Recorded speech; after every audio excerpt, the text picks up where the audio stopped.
Hello தேவன் family. Evening வந்து அம்மா ஒன்று ரவா கேசரி தான் பண்ணிகிட்ருக்காங்க. கோவிலுக்கு நம்ம எடுத்துகிட்டு போக போகிறோம் நெய்வேத்தியத்துக்கு. பைரவருக்கு இன்றைக்கி வந்து அமுத படையலாமா, அமுத படையல்னு சொல்லிட்டு நிறைய வெரைட்டிஸ் ஆஃப் திருத்தொண்ட நாயனார் பூஜை இன்னைக்கு. அதனால கால பைரவருக்கு அனைத்து வகையான உணவுகளையும் வைத்து பதார்த்தங்களை வச்சு இன்னைக்கு அமுத படையல்ங்கிற ஒரு நடக்குது கோயிலில்.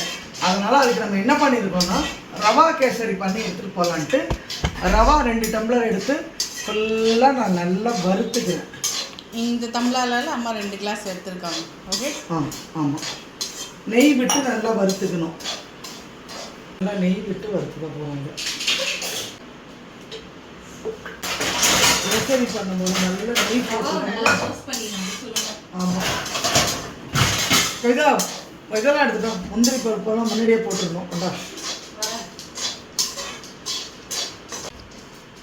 நெய் நல்லா ஒரு கரண்டி 2 கரண்டி எவ்வளோ நெய் பிடிக்குமோ அதை ஊற்றிக்கணும். நம்ம ஆக்சுவலாக நெய் வந்து ஒரு 5-6 டீஸ்பூன் இருக்கும் அது. ஆமாம், ஊற்றிடணும். இப்போ நம்ம வந்து கொஞ்சம் முந்திரி பருப்பு, திராட்சை, ஏலக்காய். ரவாவுக்கு 4 கிளாஸ் தண்ணி ஊற்றணும். முந்திரி பருப்பு திராட்சையோடய போட்டு செஞ்சிடலாம்ல. அம்மா ரொம்ப தீவிரமாக கூட ஊற்றினா தான் அந்த குழகுழப்போட இருக்கும். ஓகே, 4.5 ஊற்றிருக்கா கரெக்டாக? ஊற்றலாம், தப்பு இல்லை. கேசரி பவுடர் எடுத்துக்கலாம். பவுடர் ஒரு பிஞ்ச் இருக்குமா அது?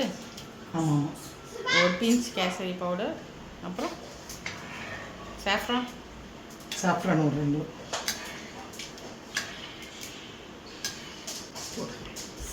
சாஃப்ரான். ஓகே, அது ஒரு ரிச் டெக்ஸ்சருக்காக தான் நம்ம சாஃப்ரான் ஆட் பண்ணுறோம்.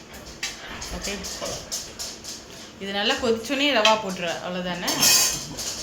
நம்ம நல்லா நுணுக்கி இதிலே போட்டுருவோம்.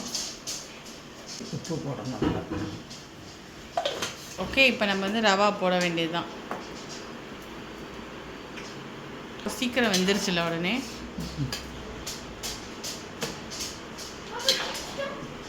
ஜீனி போடும்போது தான் கொஞ்சம் கெட்டு விடும். அப்போ தான் நம்ம கிண்டிகிட்டே இருக்கணும். ஆக்சுவலாக ரொம்ப டைம் ஆயிடுச்சு நமக்கு இப்போ. இல்லைன்னா நல்ல 2-3 நம்ம ஐட்டம்ஸ் ட்ரை பண்ணியிருக்கலாம் வெளியே போயிட்டு வந்தனால. ஓகே, 2 கிளாஸ் ரவாவுக்கு 3 கிளாஸ் ஜீனி எடுத்துருக்காங்க. 4 கிளாஸ் தண்ணி. சூப்பராக அப்படியே இலகும்ல.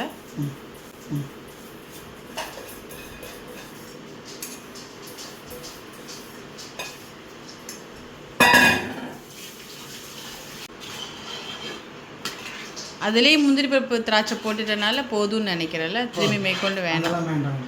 லாஸ்ட்டாக இறக்கும்போது நெய் ஊற்றணும். இப்போ வந்து இதை நல்லா நம்ம கிண்டிக்கிட்டே இருக்கணும். ஸோ நம்ம ரவா கேசரி இவ்வளோதான், சிம்பிள் தான். சுவாமிக்கு நெய்வேத்தியத்துக்கு எடுத்துகிட்டு போக போகிறோம் கோயிலுக்கு. கோயிலில் பார்ப்போம். பாய். கடைசியாக 2 டீஸ்பூன் நெய் ஊற்றி இறக்கிட்டிங்கன்னா நம்ம ரவா கேசரி ரெடி. தேங்க்யூ, பாய். கண்டிப்பாக சப்ஸ்கிரைப் பண்ணுங்கள்.